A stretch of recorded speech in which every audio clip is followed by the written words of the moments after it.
With a hotel, sky's the limit. You can, if you can crush it, this can be worth so much more. I think that comes down to leadership. I mean, if you're not communicating and you're the head of everything, then the team isn't going to communicate well. You can actually use retirement funds and actually multiply those double it every 5 years. Yeah. You're not getting that out of any stocks. You're stuck grinding. It's probably because you're not doing something you really enjoy. What happens when you take the discipline of an athlete and apply it to real estate? Today's guest, Owen Evans, did exactly that. After nearly a decade of running his own gym and coaching athletes, Owen took the same consistency, systems, and mindset that built elite performance and turned it into real estate career spanning flips, multifamily, short-term rentals, and now boutique hotels. He's built his portfolio through partnerships, communication, and the same dedication it takes to stay in peak shape. In this episode, we're diving into how fitness and discipline translate directly into wealth, the mindset that took him from gym owner to hotel investor, and why teamwork and partnerships are the real keys to freedom. If you've ever wondered how to turn discipline into dollars or how to align health, business, and lifestyle, this is the episode to listen to. All right, thanks for driving down. Welcome to the show, Owen. Thank you, Curt. Yeah, I know it's been in the works for a little bit, so finally we made some time, but I got to see you at an event this weekend, so that was super fun at the health and wellness event. Oh, man, that was a great event. Great people, and Greg put on something just amazing. Yeah, it's cool to bring, like-minded people together. So super stoked that you're here. We both like talking about health and wealth. I'm trying to get healthier and wealthier. Oh. But so you spent years coaching athletes, and you were a gym owner before getting into real estate. What sparked the shift from fitness to finance?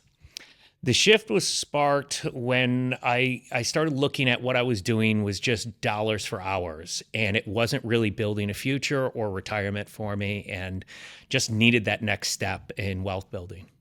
Do you think, besides just the wealth part, do you think you were kind of maxed out because you could only work so many hours?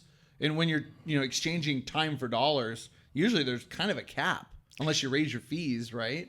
Yeah, absolutely. We'd expanded once while I owned the gym, and we were doing really well. But again, it just came down, the better you do, the more people you hire, and you still only seem to make a limited amount of dollars unless you franchise out or do multiple locations, which ends up being more and more headaches. Yeah, I agree. That's why I like real estate. Less headaches sometimes, right? But yeah. So what skills from owning a gym ended up being like surprisingly valuable in your real estate endeavors? Building systems. One of the things you have to do is how you handle your employees, how classes are handled, how semi-private's handled, and trying to structure that and build systems. It's the same thing we do right now with our hotels. Cool. That's a good one. Let's go back. What was your first real estate deal? What did it teach you about risk and reward? First real estate deal, my wife and I flipped a house that we're going to hold long term, and it was in North Carolina. So we did what they tell you not to do, which is go out of state for your first deal, but it made us handle things from a distance without having to jump in all the time. I think it makes you a better investor when you don't feel like you have to go physically solve all the issues and you have to trust other people and communicate well. Yeah, it's challenging. I've done some long distance flips. A lot of them went well. Some were challenging where the contractors leave early and you're like, how come there's nobody on site? So it's definitely a challenge. But when you do one locally, I've done those locally, I felt like I was on site all day. Yeah. Just babysitting, and it's kind of hard. So when did you realize you wanted to scale beyond flips and go into something bigger like hotels?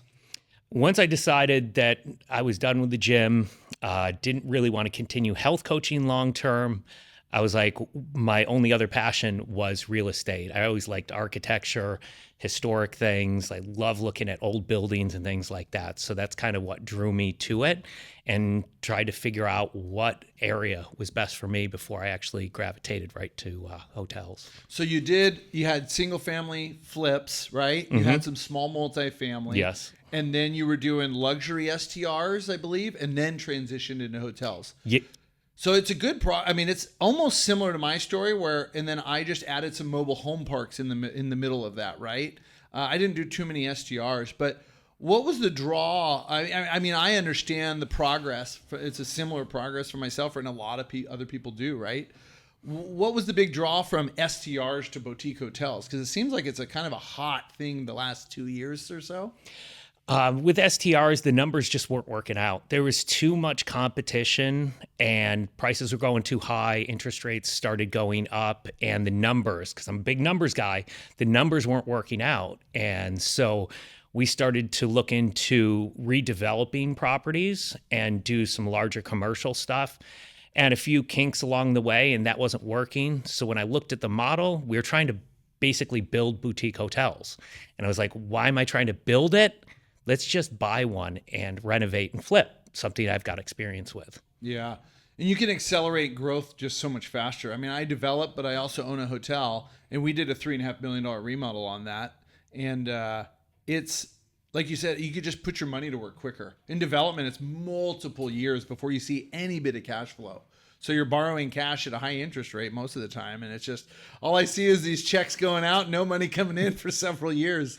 But yeah, people, that want to develop, it's like, you got to get some existing first and kind of learn the system of hotels, I believe, I was talking to an investor about that recently, because it's like more of a passion project for him, and it's going to be 2 years. And I said, well, why don't you get a couple hotels going so you can do the passion project in the background and still have money coming in? So sometimes we try to do something without having the cash flow, and it's going to, like you said, hurt you because you don't have money coming in. It just seems like everything's going out. Yeah, and even for me as a developer, we're developing warehouses, not hotels currently.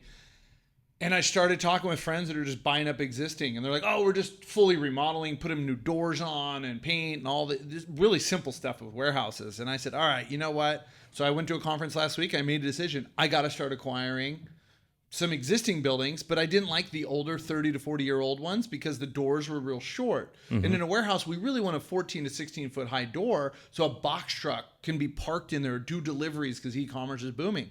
So now I decided, okay, hold on. I should just look for off-market deals that have those garage doors that I want.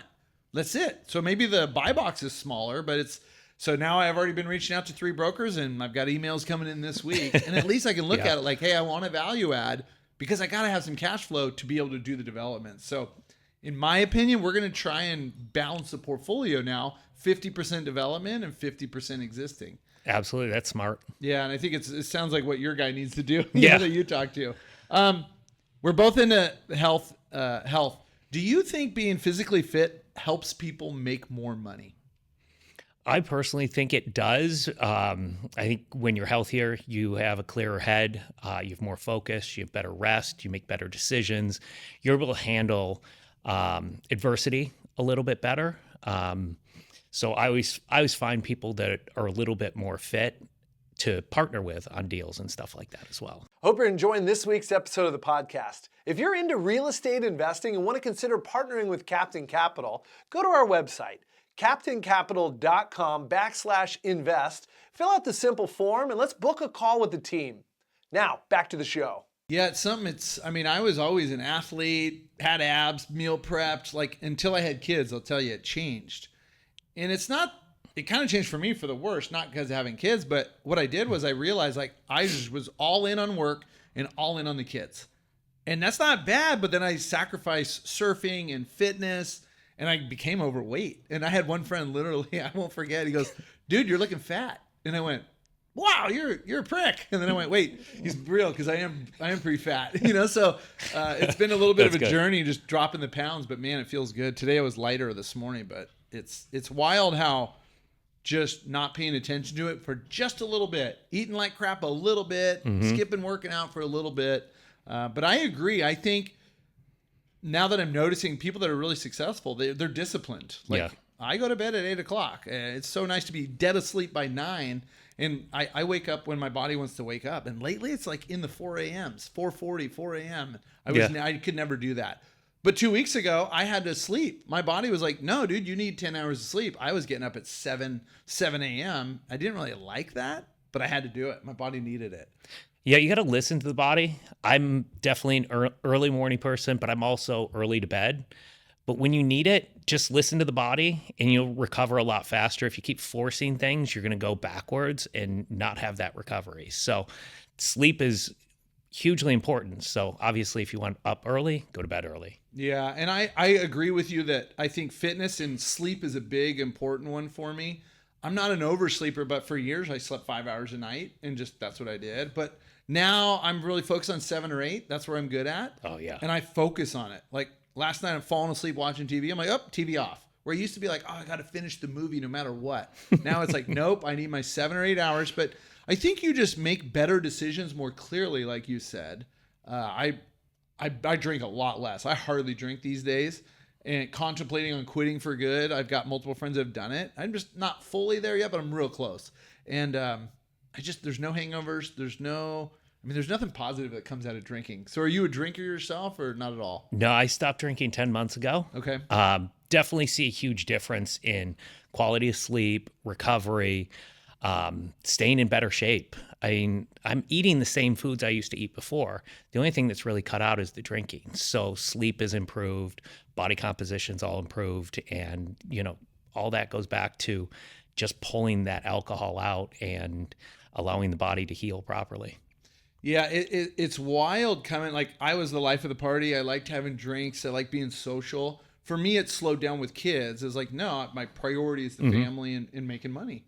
And now the priority is still the same, but it's, we talked about it this weekend. Like I don't go out for drinks. I haven't been to a bar unless it's like a real estate meetup. And even then I typically won't drink. There's an event tonight I was going to go to and I'm like, nah, it's at a brewery. I don't need to go. I'm just going to skip it. I'm not going to meet anybody important, So when I have like my investor holiday party, we'll have wine and drinks for them. And it's for me, it probably won't happen. But what I'm realizing is the more and more successful people I meet, they're like, no, there's no benefit to alcohol. So a lot of people are just cutting it out, whether it's a hot topic or people are just kind of realizing it's just a poison.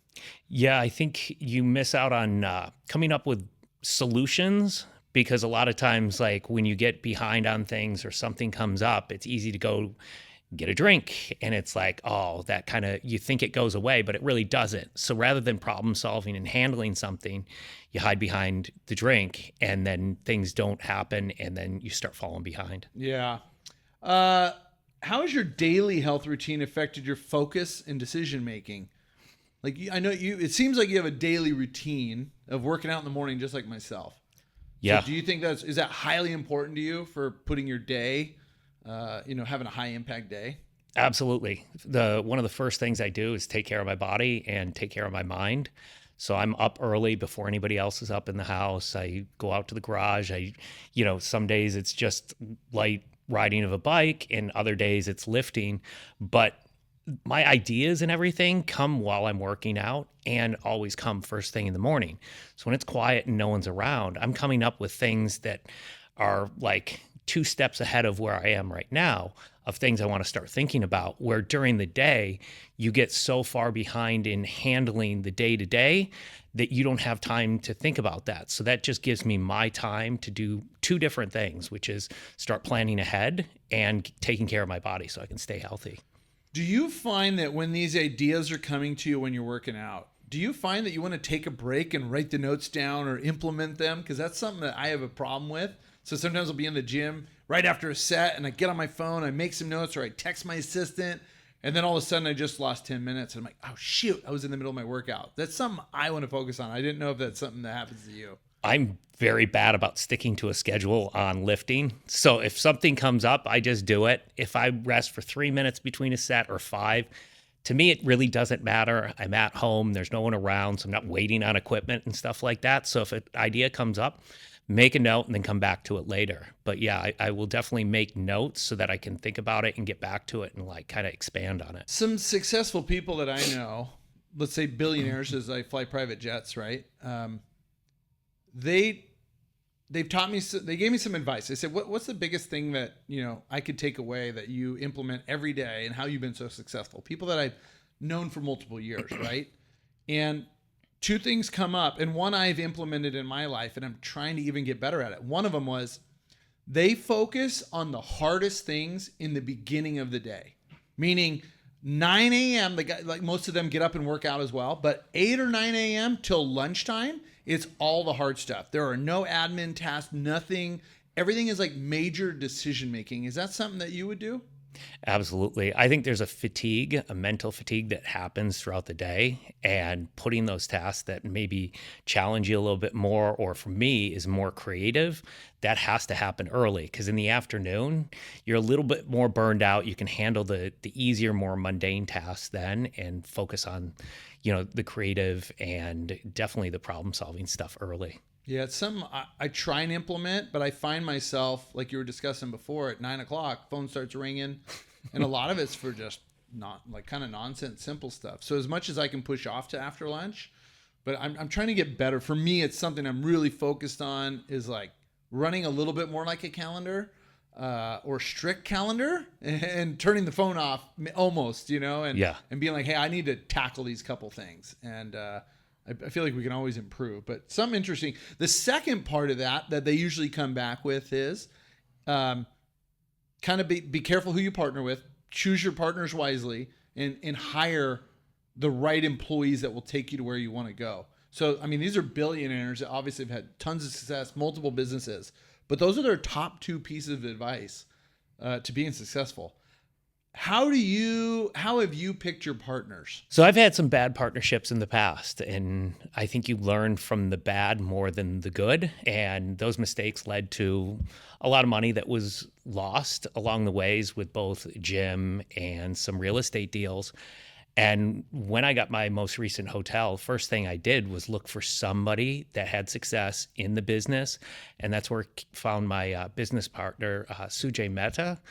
And he owns a number of hotels. He's been a great mentor, and now we're business partners. And our goal is to help other, newbies in hotels get hotels done. So I help and just coach people on how to get it done, and we'll partner with people on deals and stuff like that as well. Because if you don't have that, getting into the hotel business, you can get in over your head, and just somebody saying here's what you do next. This is what you need to do, and coaching you kind of along the way, but being in the deal with you really, really is helpful.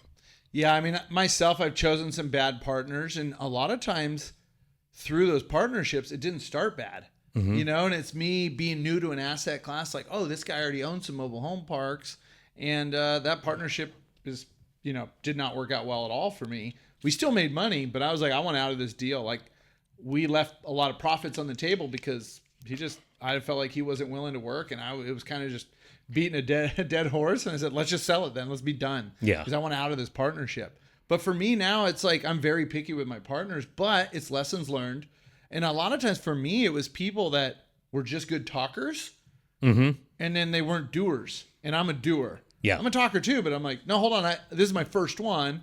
And now it's as you learn as an investor and a business person, I think the biggest thing is learning about your partner. Yeah. I mean, to an extent where, Greg Wilson is one of my partners now. He handles a lot of the financial side.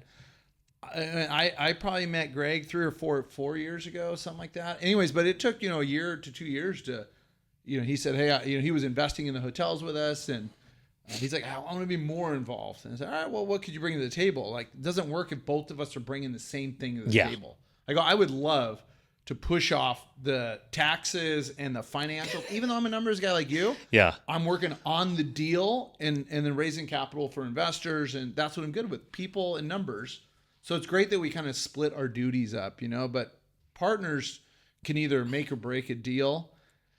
And I think it can add a lot of stress. So either help reduce stress where you don't have a lot, or they add just so much stress in the past where I've had that. Where now people go, well, how many hours a week are you working on real estate? Well, it depends. Today, my kid's out of school at 1. I'm going to put 2 hours in today. I did an hour before, and I'll do an hour when we're done with this podcast, maybe 2. But at 1 o'clock, I'm no, I'm done. I'm going to go have family time. So I've heard really good things about your partners. I saw Investor Girl Brits is coming in on a deal. Yeah, on our Greensboro deal. Okay. We're working on that right now. I've heard really good things about Greensboro. Yeah, it's going to be a very, very cool deal. Yeah, and what's cool about Greensboro, from what I've seen, is that Toyota built an EV plant there, electric vehicle plant. It's $3 billion or something. I know multifamily was trading like crazy over there, and we're not quite to Newton, North Carolina, but I had a meeting last week with a guy that is in North Carolina. based flex space. So we may even look there for some flex space. Because when a business brings a large plant like that, people move there, they need housing. And as soon as they're housing, that's where we need to build our warehouses that services the houses. So that's where the business is. So, and I can also see a hotel doing well there because people are going to travel there, whether it's for business or anything else. Yeah, it's a great market right now. It's the only boutique hotel in downtown Greensboro. The other three are all branded. So, they're very cookie cutter, right? There's not great design where we can come in and add that splash of the design, modernize this 1880s hotel and bring something unique, which is we're going to be putting a spa into it as well. So give people a reason to come other than they just happen to find you because they're in Greensboro.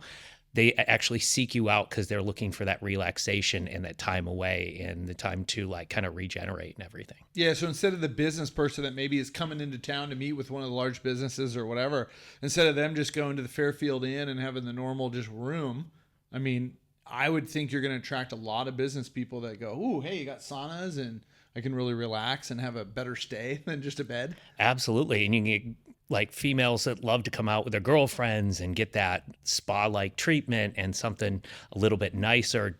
Decor is a little bit more upgraded than you'd get in a normal hotel. Yeah, I like that.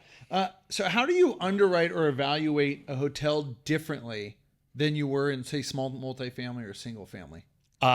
With a hotel, it's more about the operations. With multifamily, you're looking at the building as an asset. With a hotel, it is definitely all about operations because you can have something like one of the hotels we just recently bought. We haven't really even done upgrades, but we're already producing 50% more than what the previous owner was doing. So that just comes in with us knowing how to create listings, how to push things out, revenue management. There's a whole system to it. So understanding what you can bring is really key to the underwriting because everyone's going to be different and how expenses are going to be able to be managed and things like that. So you have to understand the whole business when you're underwriting that, where you look at a single family home, it's just a house and you have a kind of a set rent or rent range that you're expecting to do. And the overhead is very different. It's a lot higher overhead with a hotel. One thing that I love, that hotels are commercial real estate, right? Mm-hmm. And what I like to explain to people, what's the difference between residential and commercial? In my opinion, the simplest terms, because I like everything dumbed down, right? Yep. And I want to see if you'll agree with this. I tell people, hey, so yes, you can remodel a single family home. It's only worth whatever your neighboring homes are selling for. That's it. Interest rates, all that. Sure, that's a buying power, but it really doesn't matter. It's whatever the homes are selling for in that area. That's as high as you could go, even if you built the nicest one there. Where commercial real estate, it's based off the operating income. Whatever revenue it's bringing in, that's the value of that property. Yes, it matters what's trading in comps, but those comps can be 50 miles away. Mm-hmm. And also, it's whatever that buyer is willing to pay for it. So a lot of times you're just getting a way better valuation from commercial, but it comes down to operations. It sounds like the same way in a hotel. Absolutely. And that's the way I started looking at things when it came to STRs in hotels, is because in STR, people are putting huge amounts of money into amenities, but you're still only valued by what's around you. And then to sell that, you can't sell it for the business. Even if you're crushing it, you're going to sell it for comps, because if not, somebody's going to have to pay above with cash to cover that difference above the appraisal. So there's challenges there where with a hotel, sky's the limit. You can if you can crush it, this can be worth so much more. Like with our Greensboro deal, we're basically buying it for the shell. Like there is no business. They didn't know how to run hotels. So we basically buy it for the building. And then we'll come in and with operations, we can more than double this hotel in the first 2 years in valuation. So let's talk about that more for the listeners. Short-term rentals is let's just call it's a single family house, right? Let's just say, for example, it's a 5-bedroom house because groups seem to be doing short-term rentals more right now. So it's a 5-bedroom house. and there's a listing that they're going to sell. And they're like, oh, this thing brings in $200,000 a year in revenue, right? But that house, it's not really worth the $200,000 in revenue. The bank doesn't really care. They're just trying to sell it to you, but it's only really worth what it appraises at. And that also has to deal with what the neighboring homes are selling for. So I see a lot of houses in Facebook groups like STR is selling, and the revenue is just something you can put in the back of your head, but you're not promised that next year. You know, and a lot of times they're inflated. So there's something with real estate where you don't want to be the highest priced house in the neighborhood because then you're always going to be limited by your neighbors. And so that's what's happening with STRs is like you put so much into it, yet all the other houses around you are what's kind of keeping that value a little bit lower. Yeah. So with your hotel, let's dive into the Greensboro one a little bit. So it's downtown Greensboro. How many rooms is it or will it be when you're finished? Currently, they're operating as 22 rooms, but there was 4 rooms shut down that we will bring back online and operate as 26. Okay, rooms. so 26. So what's your purchase price? Oh, we're right around $2 million. Okay, $2 million. Like you said, it's kind of for the shell. So is it you buying from a mom and pop? Yeah. It was 5 partners that have owned it for 12 years. They did fairly well right before COVID. Since then, they, just haven't, I think, had the heart in it anymore. And it's been a little bit more challenging. And, some big operational things came up, like they're only open 3 to 4 days per week. And for a hotel, you'll have slow nights, but that is what helps with everything. Because, electricity bills, water, all this stuff still compiles. So you need to be open to help offset that stuff. So yeah, and it's like you said, it's kind of controlling operational costs. So maybe on the slow nights, you're having one person on staff, not 2 or 3. And then the weekends or the busy season, bring in more people. But yeah, that's where we'll come in with a hybrid style. So the first hotel we have, as we're going into our big renovations, I've been just managing remotely, kind of like an STR. So we're working 18 units and remotely managing everything. Then I have a cleaning staff and kind of a ground manager, but I'll handle all the day-to-day stuff for the time being. Once we renovate, then I'll bring more of a team on for that. So what we'll do is we'll carry that same model over to the next hotel and only start putting more and more staff in as the revenue needs it. So add it as you need it rather than put it all in the beginning and then kind of get behind. We can sort of build it out so we have better cash flow right afterwards. And that's just smart business. I mean, that's 2 different styles, right? Some people say, hey, I'm going to build all the systems and all the team, and then I'm going to go out and find more properties. Or you can go, hold on, we're going to keep the team real small. We'll work a little extra hard. We're going to build the systems ourselves. As we scale, it sounds like as you buy more hotels, now it's like, hey, let's get some assistance. Let's get some economies of scale, or maybe have people answering the phone for customers. Absolutely. Like that. Absolutely. And that's where it's kind of cool with my partner, Sujay. He's owns a lot of branded hotels. So they manage Marriott's and Hilton's, and that's what he owns. I come from the remote. So we're going to build that management team together. So we have our ground stuff. Like he's really good in that space. I'm really good in the remote space. And how do we bring that together to create something that is going to create better revenue, because we'll be able to manage expenses a lot better. Yeah, it sounds great. I mean, 2 heads are better than 1, right? Absolutely. Especially with different expertises. So it sounds great. What do you think, what's the hardest part of running and operating a boutique hotel, and what's been the most rewarding so far? The hardest part with our first hotel is definitely building the ground team. Finding cleaners that wanted to show up. You would interview people on the phone and then they'd show up for the first day and just not show up. So we had a lot of challenges with that early on. And, trying to do that remotely makes it even more challenging. So trying to figure out how best to do that on the next hotel. Do I go out there for a few weeks and kind of run that and manage it and help build that up? And so just learning from those challenges along the way will help make it better. The most rewarding is, I think, the reviews and giving people a positive experience and knowing that you care. A lot of reviews come in and, with a lot of hotels, it's like you might just be, somebody staying in the room.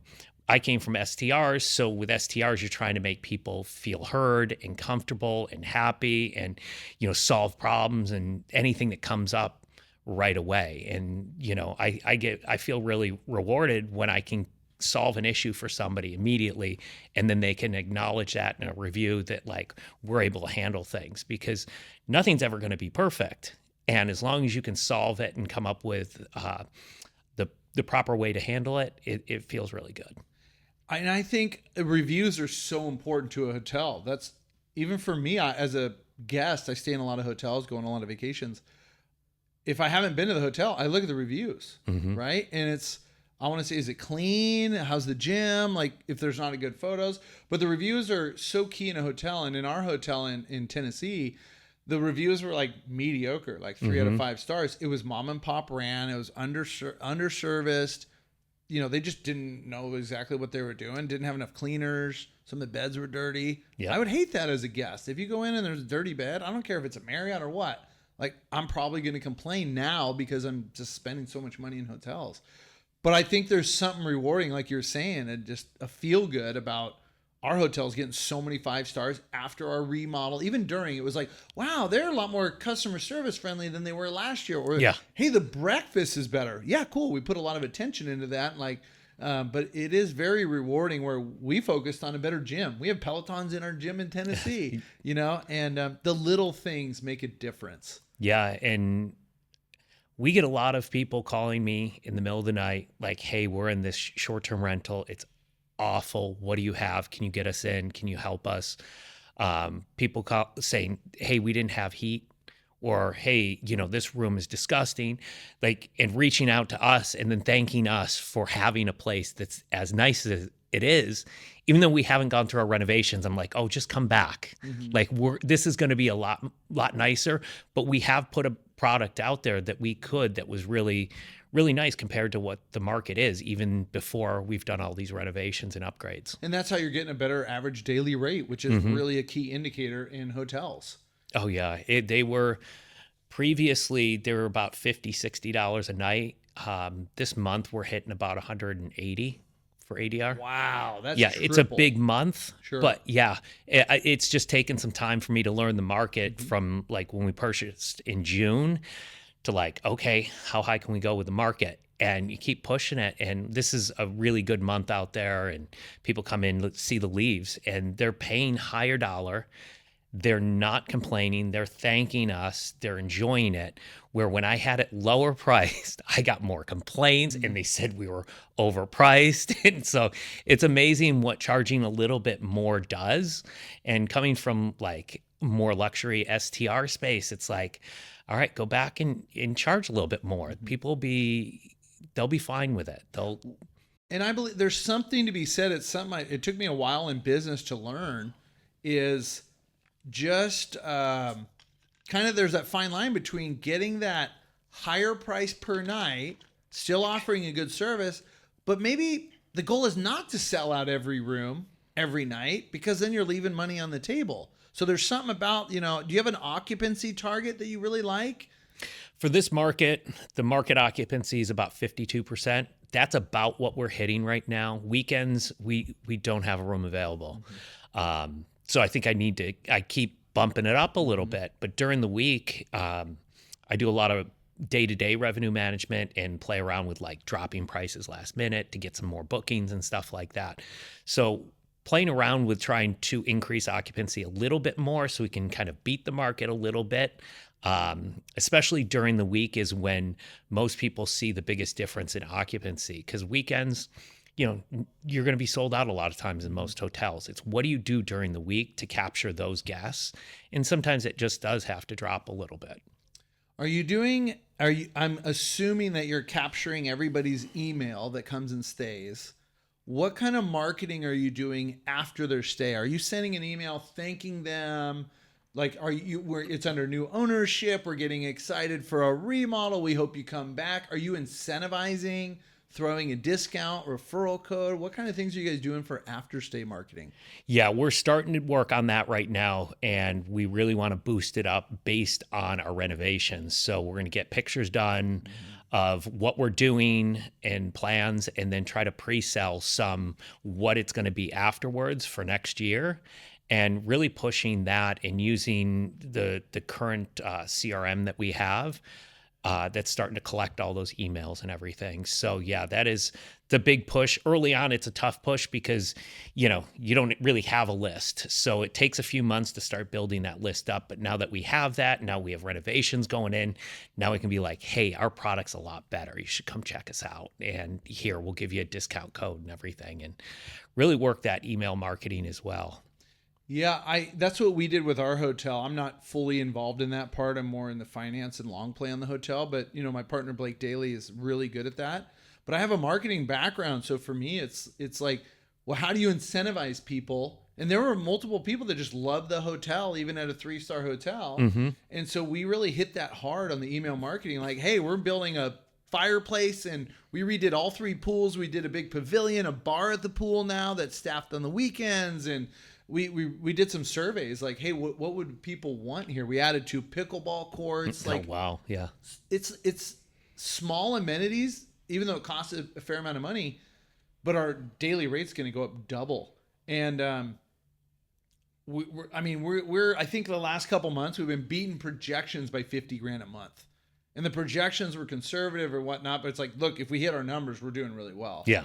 So during construction, when you close down rooms, we have 8 buildings. We would close 2 buildings at a time. So there was a lot of times we were sold out. We're like, the rooms are under construction. There's nothing we can do. Yeah.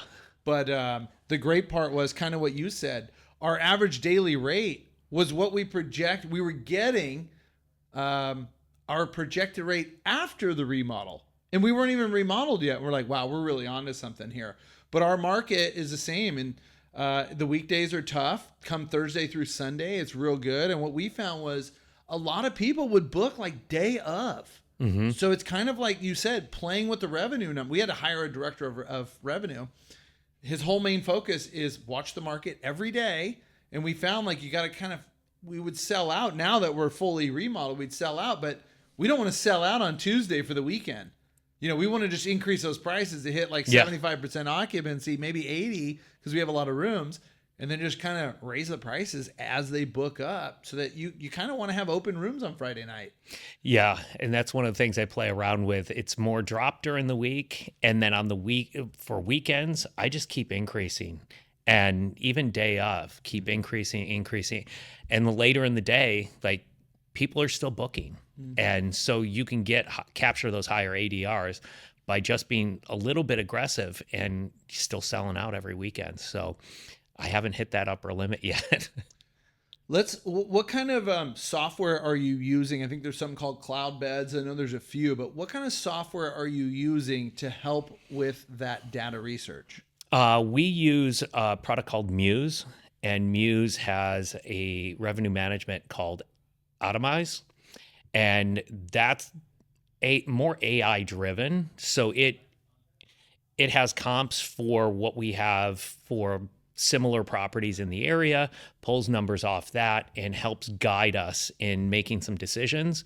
And then I tend to let that do its thing in the background, and then within 3 to 5 days of the current date, I start adjusting prices up and down based on what I see, and whether I'm trying to increase occupancy or maybe it's the weekend and trying to increase ADRs. So I'll play around with it, but I tend to just swoop in the last few days. That makes sense. I know there's a lot of things out there, especially with AI, where it'll just track every other hotels, what prices they're booking at, what kind of comparables. There's so much information now. I think it's making it easier for investors. It is, and it's a huge hole when you go and see like a hotel's underwriting or their P&Ls, and they don't have any revenue management, and they're using the same ADR throughout the week. And, there's a lot of holes like that you can find, and there's software that can help you make those decisions and help you be way more successful. And I mean, in my opinion, those are the hotels you'd want to buy. Absolutely. I'm not necessarily buying too many more or whatever. I really like the warehouse. It's a lot less operating, but the one thing is with warehouses, we have our lease rate. It's triple net, so the expenses are like 10% a year. We're very low. It's a low team. But the only lease we have is the only increase in leases is annual, and it's 3 to 5%. That's it.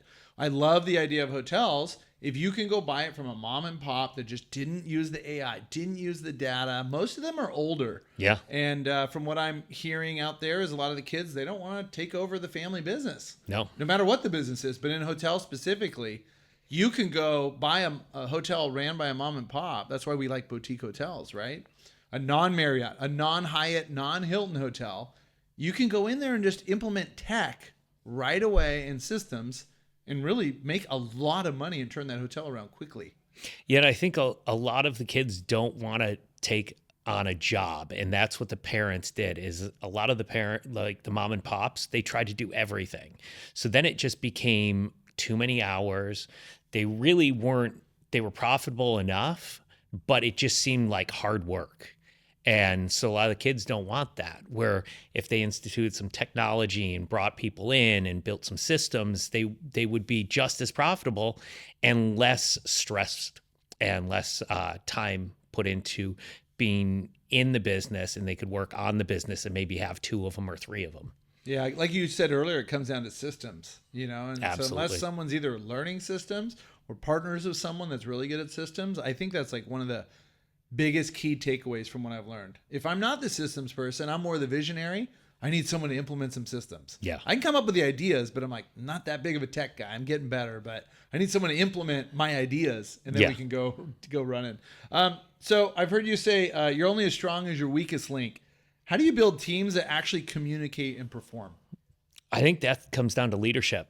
I mean, if you're not communicating and you're the head of everything, then the team isn't going to communicate well. So setting that standard from the beginning and just being open and getting different employees to talk better to each other, and just keeping the focus and staying out of any sort of drama in the day-to-day stuff, because that just happens with personalities and stuff like that. So as long as you have that open communication with employees, you can work through any sort of problem there is. Yeah, I agree. When things go wrong, a bad deal, partner conflict, renovation delays, how do you lead through that turbulence? Best thing to do is take it one step at a time. Don't start yelling at people, screaming at people. Sometimes I'm very loud at my house, but that's between me and myself. But then, really going into it very calm and like working through solutions rather than focusing on the problem. And a lot of times people just focus on the negativity rather than how can we turn this around and actually be successful with it and turn it into a positive. What I found over the years too with different partners, we all have different personalities, is even as a pilot, like take outside input. It's kind of something we trained at, we get trained that way. Something I've just focused on. It's like, I'm not always going to have the best answer. I'm an alpha male and I have great ideas, but what I've learned is like, hold on, there's some people have better ideas than me for that scenario. So I really opened up my communication and go, hey, here's what I think. I'm going to lay this on the table. And whether I say that first or whether in the back of my head, I wait and I, get outside opinions and then go, well, I take your input, and sometimes I go with their input, and it's a better plan. So I think, being open to that is a positive character trait. Yeah. Taking a different view of something. So having somebody outside, like you're saying, that can see it differently, because when you're in it, sometimes it gets emotional and decisions aren't necessarily the best, but you get other eyes on that and it can get more clarity. So similar to somebody that has issues with their fitness and they're all focused on one thing, and I come in and I give them 4 or 5 other things, and all of a sudden there's a solution that actually works, but what they were focused on was the wrong issue. And you need to, a lot of times when you're stuck in yourself with that, you need that outside help to find the right solution for you. Yeah, the view from 30,000 feet instead of 500 feet. Yeah. Absolutely. We all get, everybody, whether it's, in marriage or relationship or, like you said, fitness or business, you kind of get honed in on the problem and then you have a solution, but hold on, let's step back, take a breath. And then what's the best way to resolve it? I think, like you said, outside opinions using them. And I think it's a good way to bond with partners or employees too. And go, hey, what are your strengths? There's a lot of times even on mine, especially with developing, we're not hitting like, permit delays and construction delays. And some of it's like, well, I don't get it. You told me this. Why isn't this going? Well, instead of calling the builder, I just call my director of development and go, hey, he goes, oh, so this is kind of normal. I go, well, they're not going off the contract. And so I call him instead of the builder. Yeah. And then now I've really stepped back where I'm like, all right, I'm going to deal with the investors and the project and the returns. You deal with the builder and let me know. He's been building for 20 years. Let him babysit the builder. And I'm good with that, So it's just kind of, if I'm not the expert, let the experts do it. I may have an opinion on the overall project, like, hey, we have to hit these timelines or this is going to be a problem. I just need to let them know that, but let them go with the day-to-day decisions. You got to give up control at some point. You can't control it all because the deals are too big. There's too much going on. And as you get more and more deals, you gotta trust the people around you to make good decisions as well. And that's why you choose them as a partner, because of experience. Like, well, here's your experience. I don't have that experience. Yeah. I don't really want someone with the same experience I have. They got to bring something different to the table. You don't need two visionaries. No, and like with interior design, I know when it looks good, but I can't make it look good.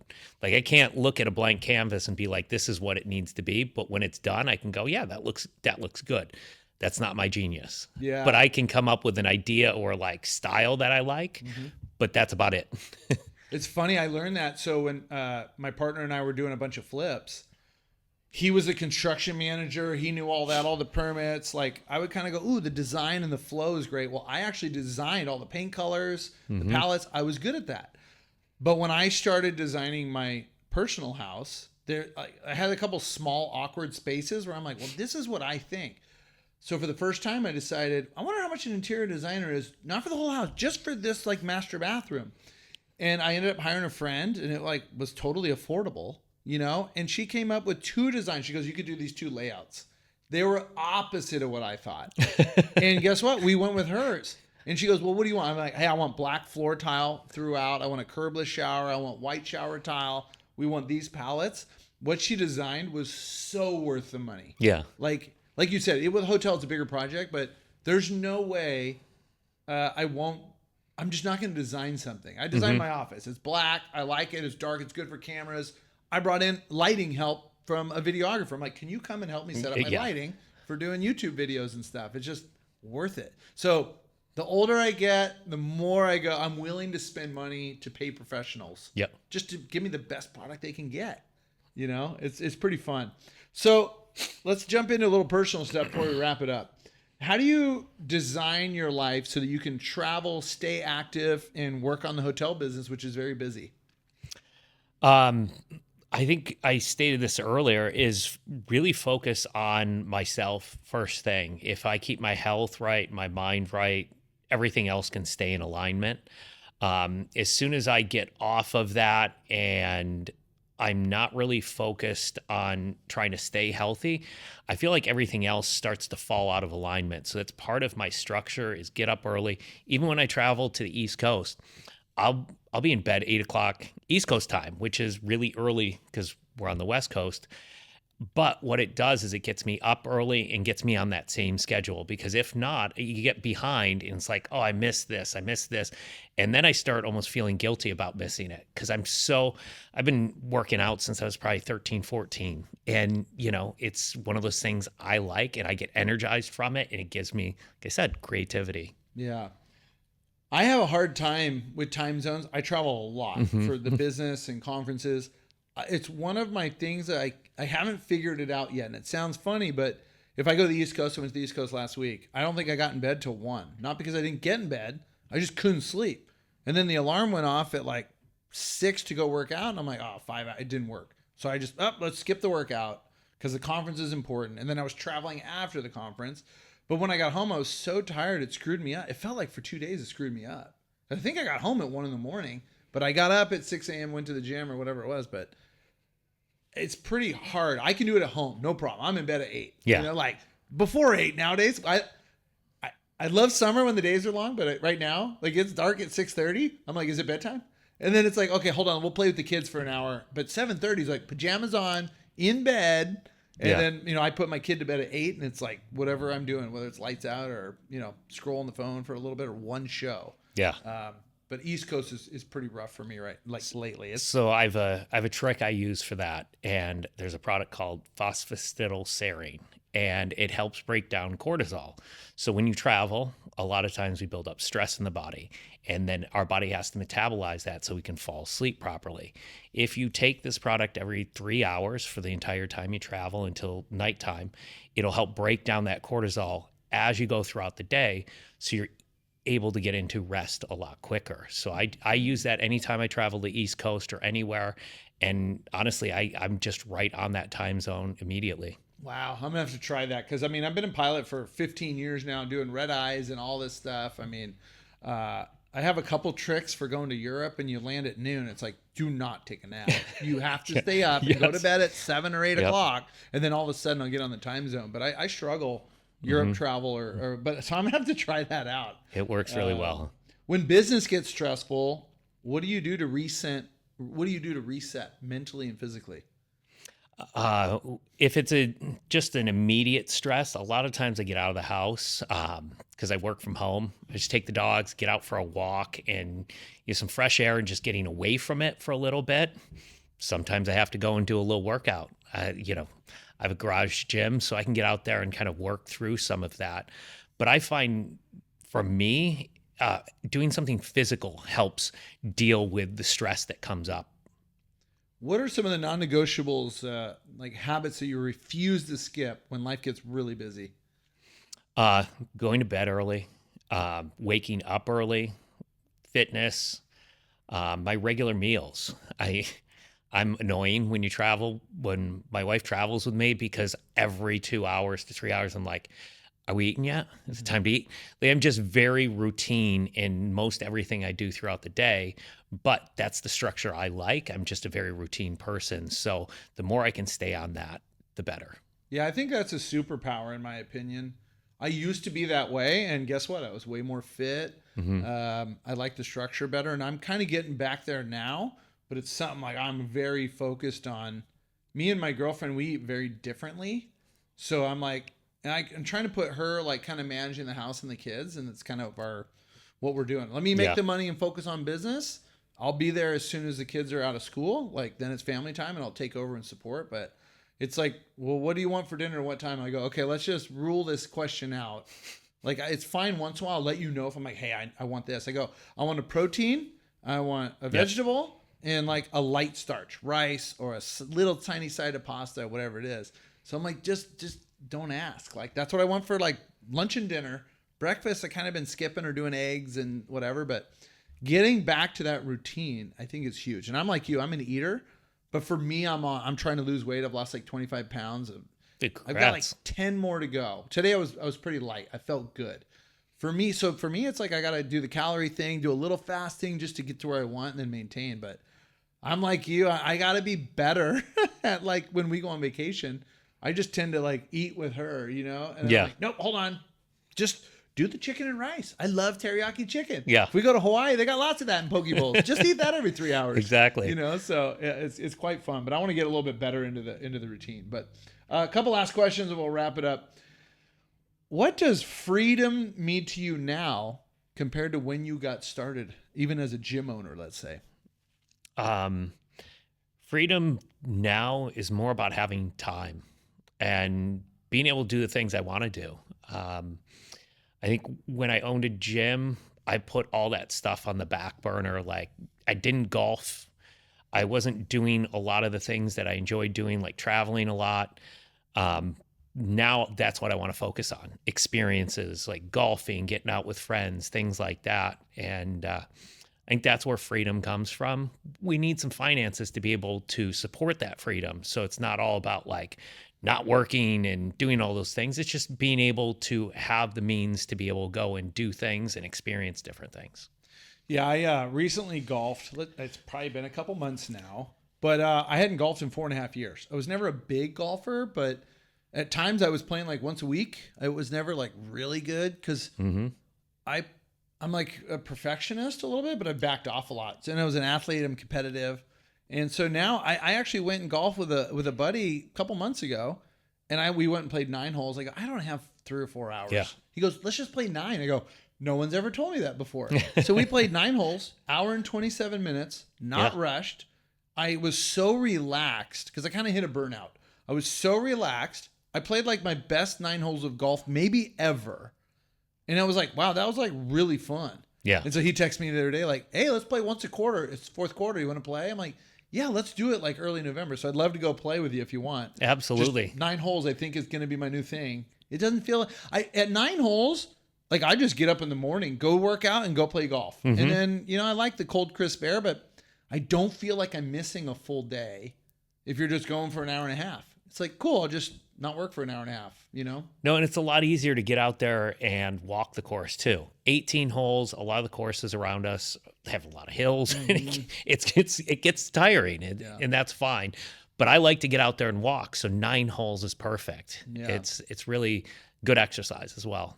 For me, I'm a big surfer, or was, I should say, and now I'm getting back into it. So for me, I found, like you said, I'm starting to put myself first a little more. I mean, kids are always going to come first in providing. But now it's like, hold on, if I take care of myself a little better and do what I want, I'm just better all the way around. More energized for business. I'm better with my kids and just like happier overall. Yeah. Instead of just being in a hustle mode all the time. Yep. Because I was that way. I'm sure you were with the gym, but it was like, man, I got to pay all these employees in this office and all. Man, I just started trimming expenses and going, let's just cut back a little bit. Yeah, with the gym, I would start the day with like an early morning class, and then I would close down the gym at like 8 o'clock. So I was there from like 6 a.m. till 8 o'clock at night. And so it's just, you're burned out and, really putting yourself first. And that's one of the things with real estate is having more freedom. Like whether you're an investor or an operator, is just finding that more time freedom and being able to do more of the things that are enjoyable. Yeah, that's a really good point. I don't talk about it enough on this podcast. I probably should do a solo episode about that or whatever. And why I think listeners, if they don't want to just, I don't really want to run a hotel business. It's a lot of work. I don't want to run a hotel business. That's why I partnered with someone that wants to do the operations and run the staff. I'm like, I want the very easy work because I've done it, I guess, in different, asset classes. But investors, they need to put their money to work so that they can buy them freedom. Your money just gets eaten up in the bank accounts with inflation. And for those that don't understand, inflation really, it just devalues your dollar over time. So $100,000 3 years ago is probably worth $85,000 spending money now, right? It may say $100,000 in your bank account, but if you didn't use it 3 years ago or 2 years ago, it's worth less now. Yep. I think we can all feel it, that things are more expensive now, and that's due to inflation. Yeah, it's definitely smarter to use your money and see it multiply over time rather than just leave it in the bank account, because it just devalues, like you said, each and every day. And I think, I don't know about for you, for me, I've been in real estate 10 years now, full time, going real hard for about 5.5 since COVID hit. I just fully I had a lot of time. So I studied and went hard. But it's so exciting every once in a while. I mean, my bank account stays pretty low because I put my money to work. Yep. But when I sell a property or something, all of a sudden I'm like, I never could have imagined that kind of amount of money in my bank account. But it comes from hard work, taking risks, and grinding. But it's so worth it. So for people that don't necessarily want to run a business and take on the risk, I mean, I'm signing on $10 million loans. There's a lot of risk to that. Yeah. But for people that don't, I mean, I think both of our biggest thing is like, I like educating people. Like, you got to put your money to work. Yeah. Like, vet the people, like you or I, we do syndications and we go buy properties. Vet the people. I see too many people walking away with people's money, but vet the people, invest with people that you trust, and invest in an asset class, that you like and can kind of understand. Well, and I think it's a lot of diversification. I think everyone's got most of their retirement tied up in just the stocks. So when things go really down, it's super stressful.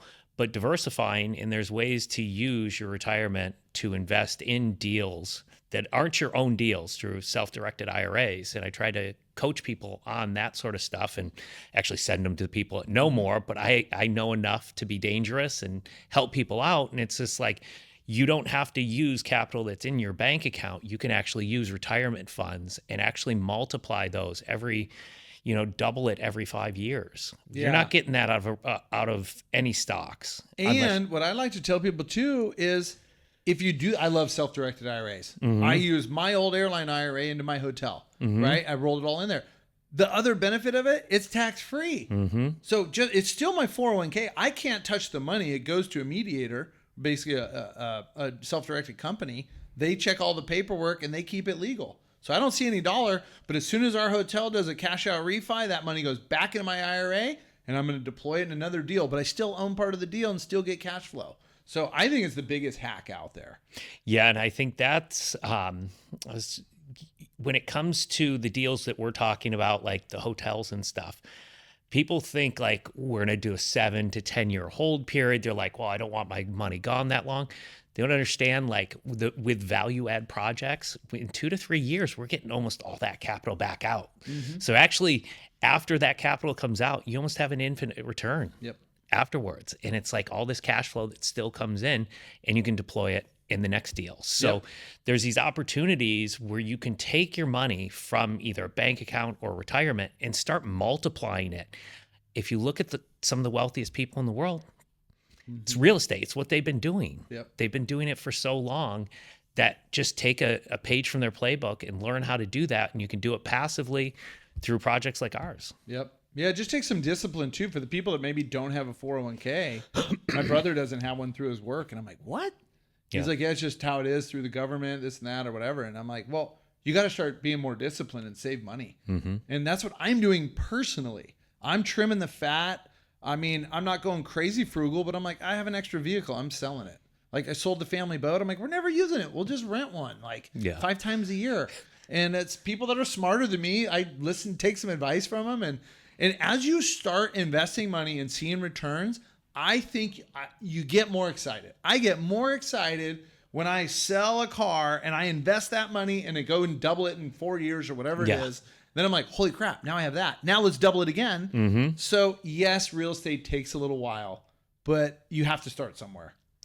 It takes longer if you just try to do it yourself. I know because I did the single family homes, the flips and things like that. And it's slow. Commercial deals, I think, are the way people need to invest and learn a little bit more about putting money in there, because those deals can increase your wealth a lot faster. Yeah. Okay, last couple questions. What advice would you give someone who feels stuck in grind mode, but they're trying to find some balance? When you're stuck in grind mode, you have to evaluate what you're grinding on. A lot of times, if it feels like a grind, it's because the benefits aren't there enough. I feel like I'm grinding in hotels, but honestly, I love it. So it's not a grind. It's challenging, but right now what I have to give is a lot of my time. I want to learn. I want to know operations from top to bottom so that every hotel we can implement the right plan. So I don't see it as a grind because it's my passion. If you're in a grind, you're probably in a W-2, you're not seeing the benefits of it, and you're looking for more, like freedom.